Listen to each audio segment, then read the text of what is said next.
Willingness to take risks and to be correspondingly rewarded. Yes, if you take risks, some things go wrong, but if you don't take risks, you will never get anywhere. And I think this is something what we need to increase today in Estonia.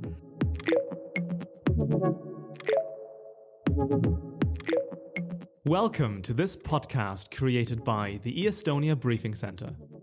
In this series, we invite some of the most influential people in politics and business to discuss all angles of digitalization in Estonia and the world, from past learnings to current challenges and future plans. So take a seat, pour yourself a glass of your favorite drink, and enjoy the art of digitalization.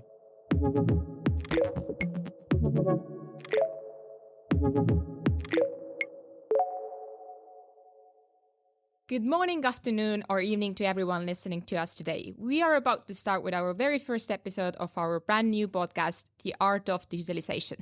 My name is Anett, Numa, and I'm the Digital Transformation Advisor at the Estonia Briefing Center. In our podcast, we are joined by a wide array of experts, obviously both from tech companies and, of course, also the public sector.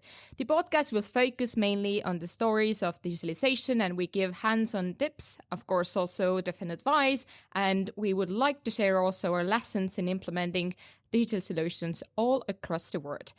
We also focus on the current issues and developments in e-Estonia. I hope you're as excited as I am today, because it's an honor to introduce you our first guest, who is Andres Sutt. He is the Minister of Entrepreneurship and Information Technology. Mr. Sutt has a very, very impressive career, by the way. He has been working as a vice president at Estonian Bank. Also, he has been the head of banking division of European Stability Mechanism, and he has been also recently member of the Estonian Parliament. So we're so happy to have you with us today. Thank you for joining. Maybe the first question that I would like to ask you is that how are you doing in this very difficult time right now? Thank you for inviting. Yes, you are very right to say that times today are not really the ones we did expect to see a year ago. But we are where we are, and for now, I think the most critical task is to get the COVID under control, to get people vaccinated, and look towards the horizon. So what is behind the horizon, what the future will look like, and digital world is part of the future for sure. Yeah, thank you. So knowing that you have lived abroad and worked also abroad many times in your life, maybe you can just bring it out which countries you have lived, but I would like to start by asking, what was the impression of Estonian digital services from the distance when you lived abroad? Did you start valuing it a little bit more when you were abroad, or were there any kind of comparable moments in that sense? True. I have spent 10 years in total, half and half in the US and in Luxembourg. So two very different countries in terms of size, but one in which they are very similar, and I think the similarity lays in global ambition. And of course, from the distance, you see things differently, and some things what you maybe in Estonia take for granted in terms of digital public services or in other digital services. Even a simple example of parking. You notice that not all of it is available in other countries, and you see the progress or a positive difference in favor of Estonia. But I think one should also be careful here in Estonia not to get a bit lazy and think that, okay, we are the best. And that's why we somehow need to put less effort. Because if you are the best, you either stay the best or you will become second best or a third best. So I think staying tuned and staying focused, I think, is critically important. Yeah, but also, would you agree that, like, when we think about Estonians, that we are very critical ourselves here when we think about these digital solutions, and when delegations, for example, especially where we work at the briefing center, people come and they're super impressed about things. But if you talk to the usual Estonian citizen that has never been abroad or lived abroad, then maybe they don't appreciate that so much. Or should there be any kind of other ways that will try to make Estonians appreciate these things a little more internally here? I believe people do appreciate, and they are demanding, and demanding customer is always good. It's better to have demanding customer than not demanding customer. And we need this push, particularly if we are at the top of a league. Of course, you need to have a customer end who is always asking, okay, this service is good, or maybe it's even perfect, but there is little more extra what I would like to see, because if there is no push, we will get accustomed to, and other countries will catch up or pass by. I mean, it's being critical is good, and I think it just drives the innovation. All right. As our listeners might be aware already, Estonians can pretty much do everything online when we, talk about even declaring taxes, keeping an eye on our medical record, which is very special right now, also registering a new business, getting a new driving license, or even when you want to go fishing, that you can get your fishing license from the distance in just a couple of minutes in a way. And of course, to end up with voting online. What do we owe our success to? Has Estonia been successful because of our historical background, or because of our size, or is it just like, success-driven decision makers in a way? What's your opinion about that? What's the formula for Estonian success story in digitalization? We actually had today a talk at a seminar organized by Bank of Estonia, which was precisely dedicated to the growth after the crisis. And for me, if I look backwards, then I think a critical element why Estonia has succeeded in early 90s or in early 2000s after becoming a member of the European Union has been the risk appetite. Willingness to take risks and to be correspondingly rewarded. Yes, if you take risks, some things go wrong, but if you don't take risks, you will never get anywhere. And I think this is something what we need to increase today in Estonia. We should be more risk taker rather than risk averse. And of course, if I compare back to early 90s or 2000s, there was less to lose and a lot to gain. Today, I think conceptually and psychologically, I think most people think, okay, there is so much to lose if I take a risk. But I think we should cross this mental barrier and be knowingly risk takers, not to put everything in one basket, but not to be afraid to make mistakes and fall somewhere, but knowing that maybe we lose 8 out of 10, but the 2 where we succeed will actually be great. If we would have been very much risk averse back in early 90s or 2000s, we wouldn't be never here where we are today. I absolutely agree with you, and we have been discussing this a lot. And our former president, Mr. Ilves, has said many times that Estonia was like a startup back in 1990s when we said, okay, if it's not going to work today, we can do something better tomorrow. And I don't see these patterns anymore today, not in Estonia, not in any other country, because people are more, again, afraid of taking risky decisions. But a couple of days ago, I actually read an article about Estonian and Lithuanian success story in vaccination part. And they actually referred to our online medical platforms, and that's why we have been successful with vaccination side.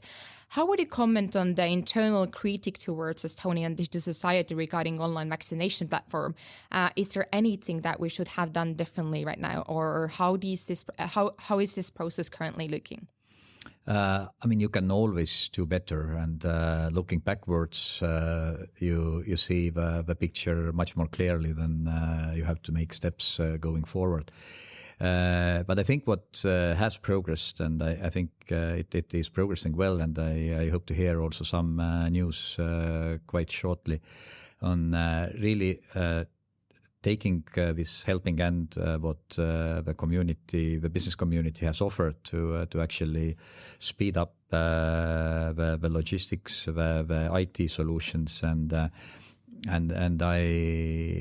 what I have seen in terms of work in preparation, I think we will take a step forward. But it goes back to the question you asked earlier. I mean, Estonians are critical for services. I think for some countries, what we have would have been a big advancement, but for us, it still shows that people are demanding in terms of their user experience.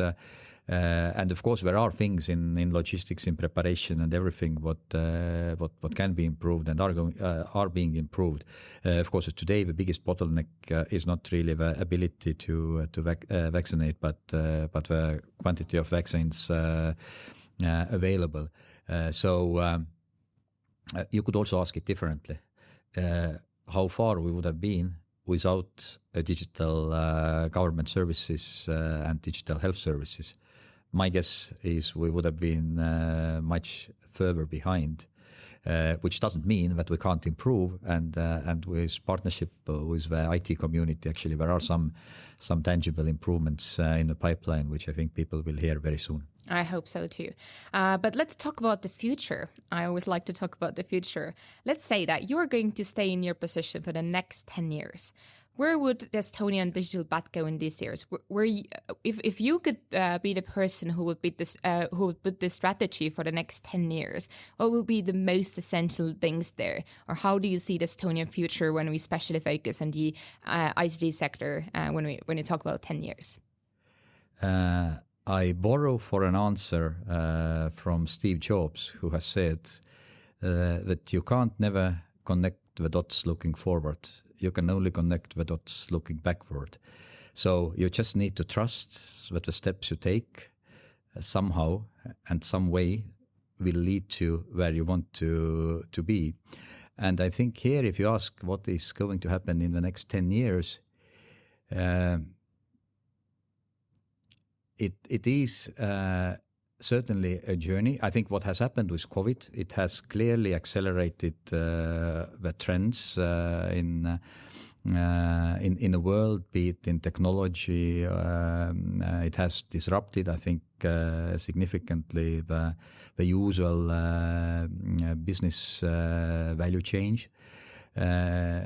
So I think what we need is, again, this open mind, readiness to take risks, and creating the ecosystem which, from legal angle, from capital market side, and from innovation, research and development, is conducive for people to actually test their ideas here.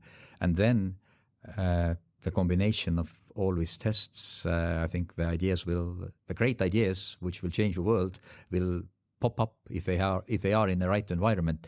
So I just have a very, very strong belief that if we keep Estonia as an attractive location for investment, for talents to come, that the digital path will just unfold. Let's not build obstacles on the way, but rather remove the obstacles. That sounds exciting.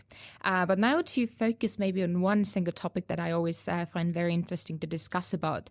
It's the way how people identify themselves. When we now jump a little more 20 years ahead, how do you see the way that people will start identifying themselves when they use the government services or even public services? Are we going to have the fingerprints? Are we going to have just like, I don't know, our iPhones identifying ourselves with just the facial methods? Or are we going to stick with smart ID and mobile ID methods? Do you think that this is going to change in some time soon? Or what's the craziest plan, if you could think about this?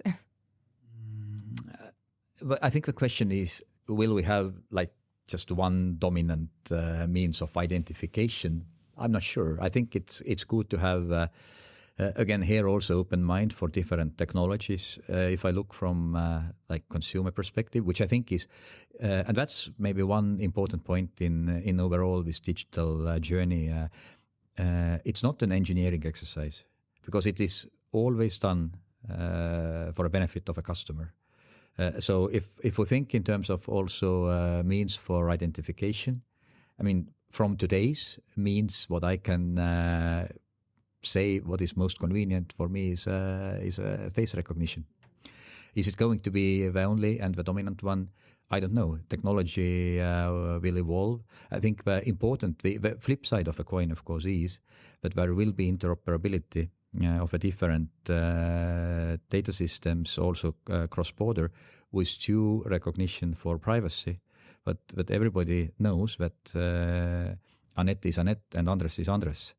I think this is important side for all identification processes, that this is secure.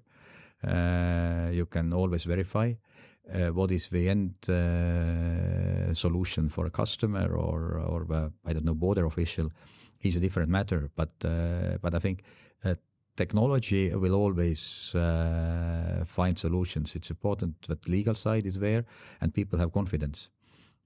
Yeah, when our listeners who don't know, so during the time of the crisis, we also changed one thing in Estonia, which was that we can now also manage all of our notary actions fully also remotely, so that we have this way that we can verify ourselves, which is the face and our document online.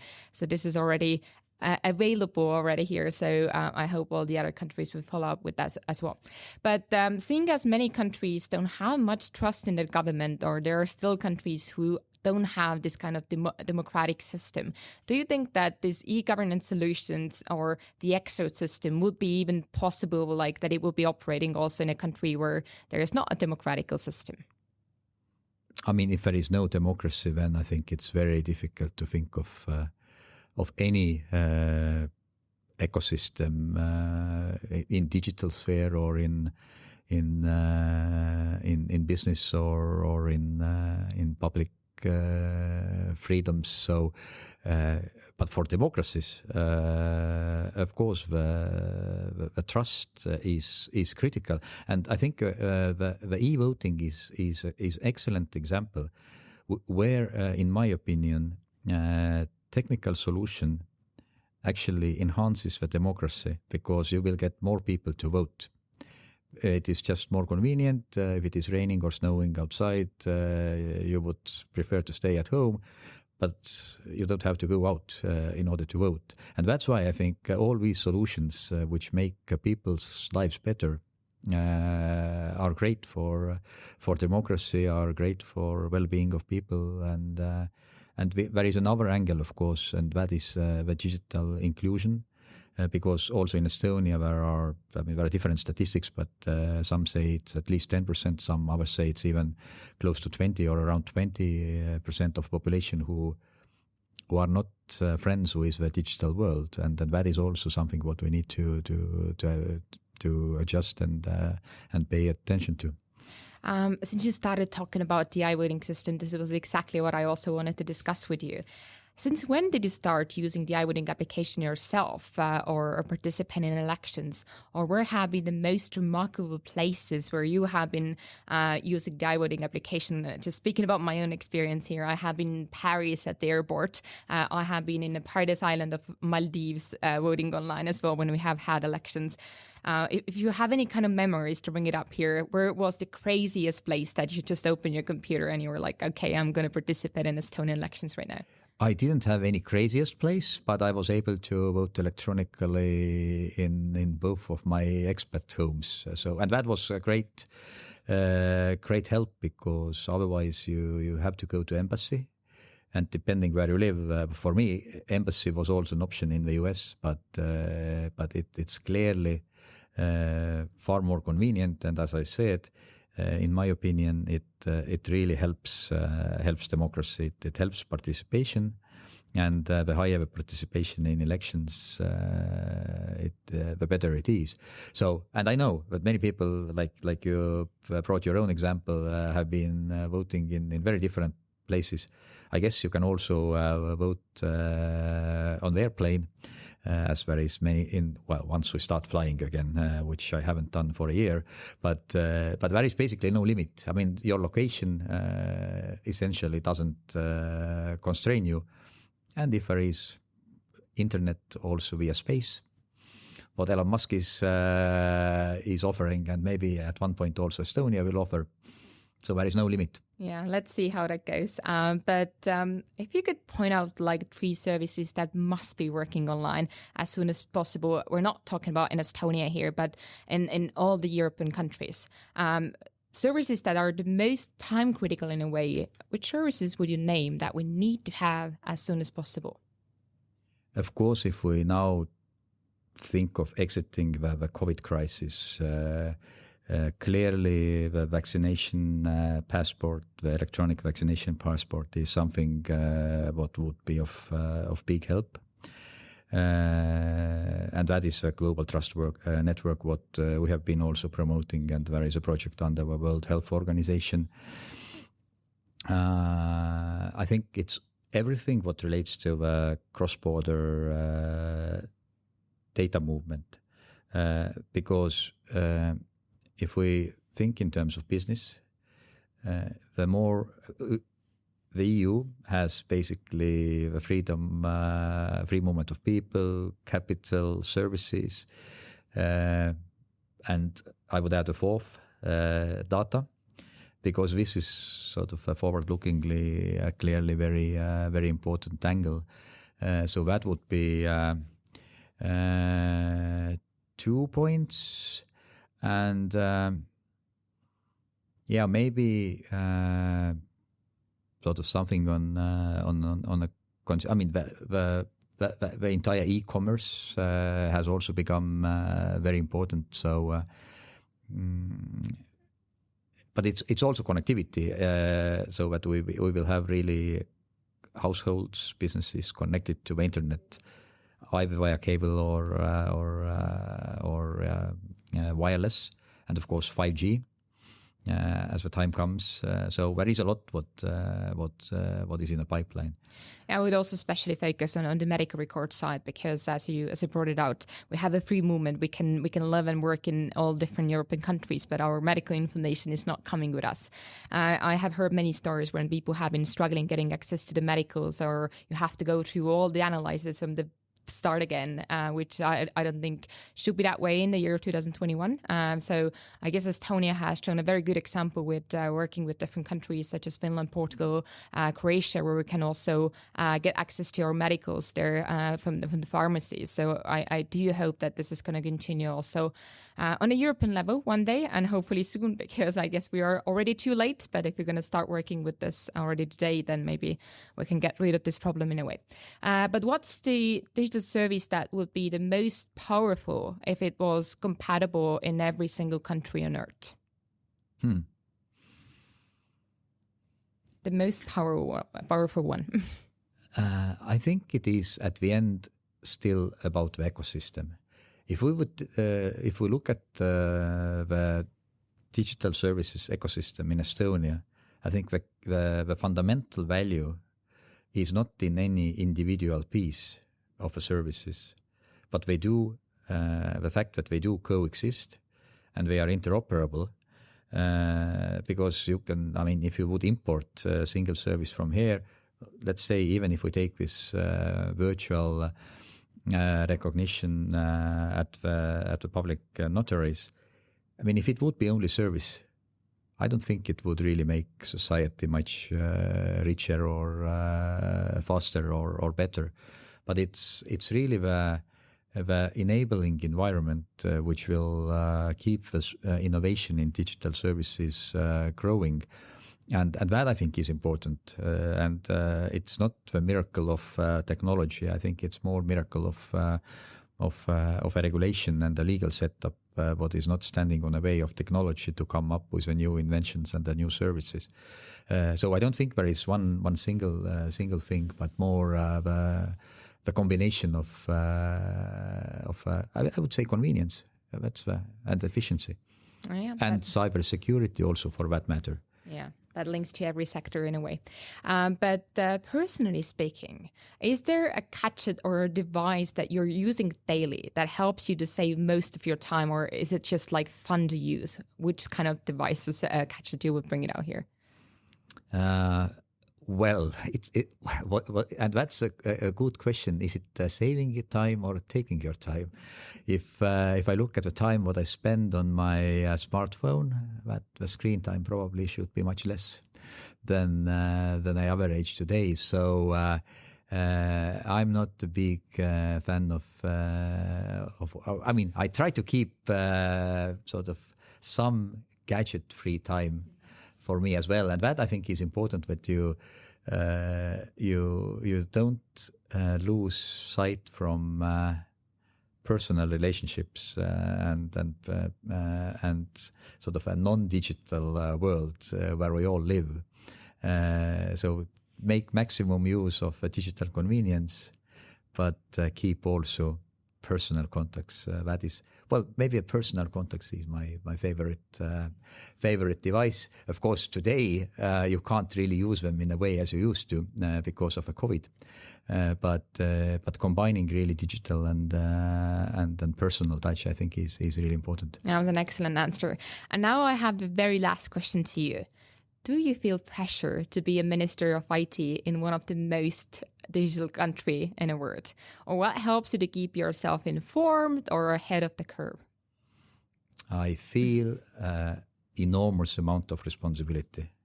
And as it is also true, no one in this position is appointed or is taking this position against his or her own will. So this is what I was ready for, and I would like to see some big things happening in Estonia going forward in terms of business environment in Estonia, in terms of keeping our digital age. If we talk about green transition, digital transformation, innovation drive, these are all for me integrated elements, and I really would like to see that we will now take the next step on the road which we started back in early 90s when we introduced the market economy back in 2004 when we became member of the EU, and now 2021 that we are back with proper risk appetite to lay foundation for the next journey. And this is what I would like to achieve, and I hope it will also turn out to be in that way. Well, I can only wish you a very good luck with working, and hopefully all your plans will work out in a way. So that was a great kickoff from our first episode. I would like to say thank you to all of our listeners today, and of course to Mr. Sutt for joining us today. Please stay tuned for our next episode, and I would like to send you all the warmest also greetings, and I hope that every one of you are going to stay healthy and well, and hopefully we will see each other soon. So have a great day.